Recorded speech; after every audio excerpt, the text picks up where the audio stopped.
সমৰিয়াত প্ৰয়াত মুখ্যমন্ত্ৰী তৰুণগড় জন্মদিন উপলক্ষে বৃক্ষৰোপণ কাৰ্যসূচী ৰূপায়ণ গৌৰৱ গগৈ ফ্যান ক্লাবৰ উদ্যোগত ডেকাচাং জবালি ৰহমান একাডেমিত এই কাৰ্যসূচী মুখ্য অতিথি হিচাপে উপস্থিত থাকে বিশিষ্ট সমাজকৰ্মী শাহজাহান আলী।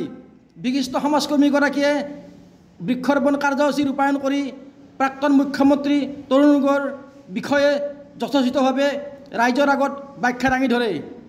কামৰূপ জিলা গৌৰৱ গগৈ ফেন্স ক্লাবৰ উদ্যোগত আয়োজিত এই কাৰ্যসূচীত অঞ্চলটোৰ ভালেসংখ্যক ছাত্ৰ ছাত্ৰী আৰু বিভিন্ন লোক উপস্থিত থাকি কাৰ্যসূচী সাফল্যমণ্ডিত কৰি তোলে। বৃক্ষৰোপণৰ অন্তত বিদ্যালয় প্ৰাংগণত এখন অনুষ্টুপীয়াকৈ সভা অনুষ্ঠিত হৈ যায়। তাৰপিছত দুই টাৰ্ম কণ্টিনিউৱাছলি তেখেত চেণ্ট্ৰেল গভৰ্ণমেণ্টৰ তাৰমানে ইণ্ডিয়া গভৰ্ণমেণ্টৰ কেবিনেটৰ মন্ত্ৰী আছিলে। তেখেত ইণ্ডিয়া গভৰ্ণমেণ্টৰ খাদ্য যোগান বিভাগৰো মন্ত্ৰী আছিলে। তাৰপিছত সেই মানুহজন আকৌ দিল্লী চেণ্ট্ৰেলৰ ৰাজনীতিৰ ফালৰ পৰা অৱসৰ লৈ ষ্টেট ৰাজনীতিত সোমাইছিলে। 1996 চনত তেখেত আহি তিতাবৰৰ পৰা বিধায়ক হিচাপে নিৰ্বাচিত হৈছিল। 96 চনত নিৰ্বাচনত অৱতীৰ্ণ হৈছিলে ভাৰতীয় জাতীয় কংগ্ৰেছ দলৰ পৰা। তাৰ আগত 96 চনৰ আগত 93 চনত তেখেত ভাৰতীয় জাতীয় কংগ্ৰেছ দল ত্যাগ কৰিছিলে। ত্যাগ কৰি পেলাই তেখেত এটা বেলেগ দলৰ জন্ম দিছিলে, নাম দিছিলে তিৱাৰী কংগ্ৰেছ। 1991 চনত তেখেত অসমৰ মুখ্যমন্ত্ৰীৰ প্ৰাৰ্থী আছিলে, কিন্তু কংগ্ৰেছ দলৰ হাইকমাণ্ডে যেতিয়া তেখেতক মুখ্যমন্ত্ৰী হিচাপে প্ৰক্ষেপ নকৰিলে, প্ৰয়াত মুখ্যমন্ত্ৰী হিতেশ্বৰ শইকীয়াদেৱক অসমৰ মুখ্যমন্ত্ৰীৰ দায়িত্ব দিলে। তেখেত তেতিয়া খুব ক্ষোভিত হৈ 93 চনত তিৱাৰী কংগ্ৰেছৰ জন্ম দি অসম প্ৰদেশৰ তিৱাৰী কংগ্ৰেছৰ সভাপতি হিচাপে দায়িত্বভাৰ লৈছিলে। মাত্ৰ 1.5 বছৰ তিৱাৰী কংগ্ৰেছৰ কাৰ্যভাৰ গ্ৰহণ কৰি 1.5 বছৰ পিছত আকৌ তেখেত কংগ্ৰেছলৈ ঘূৰি আহিছিলে আৰু 96 চনত পজিটিভলি কংগ্ৰেছ দলৰ পৰা বিধানসভাত নিৰ্বাচিত হৈছিলে তিতাবৰ সমষ্টিৰ পৰা। এই যে জীৱনৰ যি পৰিক্ৰমা,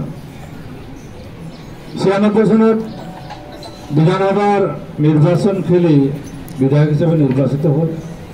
96 চনৰ ঠিক ডিচেম্বৰ মাহত অসম প্ৰদেশ কংগ্ৰেছ কমিটিৰ নিৰ্বাচন হৈছিলে আৰু তেখেত অসম প্ৰদেশ কংগ্ৰেছ কমিটিৰ সভাপতিৰ প্ৰাৰ্থী হিচাপে মনোনয়ন দাখিল কৰিছিলে। দলীয় নিৰ্বাচনত অৱতীৰ্ণ হৈ আমাৰ ভাৰতীয় জাতীয় কংগ্ৰেছ দলৰ 2জন প্ৰাৰ্থীয়ে প্ৰতিদ্বন্দ্বিতা আগবঢ়াইছিলে। তাৰ ভিতৰত আমাৰ প্ৰয়াত তৰুণ গগৈদেৱ আছিলে আৰু হিৰণ্য কুমাৰ বৰা নামৰ এজন বৰেণ্য ব্যক্তি। তেখেত সেই সময়ত নিৰ্বাচনত প্ৰতিদ্বন্দ্বিতা কৰিছিলে, দলীয় নিৰ্বাচনত। তো 96 চনৰ সেই নিৰ্বাচনত প্ৰয়াত তৰুণ গগৈদেৱ বিপুল ভোটৰ ব্যৱধানত জয়লাভ কৰি 96 চনত প্ৰদেশ কংগ্ৰেছৰ দায়িত্বভাৰ গ্ৰহণ কৰিছিলে। একেধাৰে 96 পৰা 2001 চনলৈ তেখেতৰ যি বুদ্ধিমত্তা, তেখেতৰ যি কৌশলী ৰাজনীতি, তেখেতৰ দীৰ্ঘদিনীয়া ৰাজনৈতিক যি পৰিক্ৰমা, সেয়া বাস্তৱ ক্ষেত্ৰত ৰূপায়ণ কৰিবলৈ সক্ষম হৈছিলে 2001 চনৰ বিধানসভা নিৰ্বাচনত। প্ৰথম 2001 চনৰ বিধানসভা নিৰ্বাচনত একক সংখ্যাগৰিষ্ঠ হৈ তেখেত অসমত চৰকাৰ গঠন কৰিছিলে আৰু সেইবাৰে প্ৰথম অসমৰ মুখ্যমন্ত্ৰী হিচাপে কাৰ্যভাৰ গ্ৰহণ কৰিছিলে। তেখেত 2001 চনত মুখ্যমন্ত্ৰী হোৱাৰ ঠিক এটা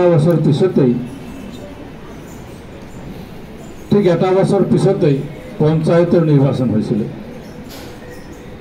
2002 চনত পঞ্চায়তৰ নিৰ্বাচন হৈছিলে আৰু সেই নিৰ্বাচনত মই ইয়াৰ পৰা প্ৰথম জিলা পৰিষদৰ সদস্য হিচাপে মই নিৰ্বাচিত হৈছিলোঁ। মই সেই দিনত দেখিছিলোঁ যে অসমৰ যে অৰ্থনৈতিক অৱস্থা, অসমৰ যি জনগাঁথনি, অসমৰ যি অৰ্থনৈতিক কাঠামো 96 চনৰ পৰা 2001 চনত প্ৰফুল্ল কুমাৰ মহন্তৰ নেতৃত্বাধীন অগপদকৰ চৰকাৰখনে অসমখনক জুৰুলা কৰি পেলাইছিল।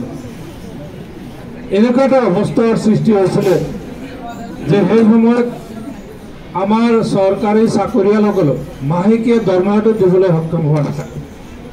3 মাহ, 4 মাহ, 5 মাহ, 6 মাহ, 10 মাহ, 2 বছৰলৈ কিছু কৰ্মচাৰীৰ দৰমহা বন্ধ হৈ গৈছিলে।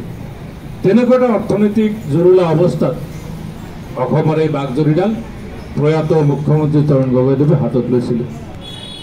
তো তেখেতৰ নেতৃত্বত, তেখেতৰ বুদ্ধিমত্তাৰ ফলত 2001 চনৰ পৰা 2016 চনলৈ ক্ৰমাগতভাৱে ধাৰাবাহিকভাৱে তেখেত 3 বাৰকৈ অসমৰ মুখ্যমন্ত্ৰী হিচাপে নিৰ্বাচিত হৈছিলে আৰু অসমখনক বিশ্বৰ দৰবাৰত অসমখনৰ মানচিত্ৰ দাঙি ধৰিবলৈ সক্ষম হৈছিলে, যাৰ বিনিময়ত আমি আজি অসমত অন্যান্য ভাৰতবৰ্ষ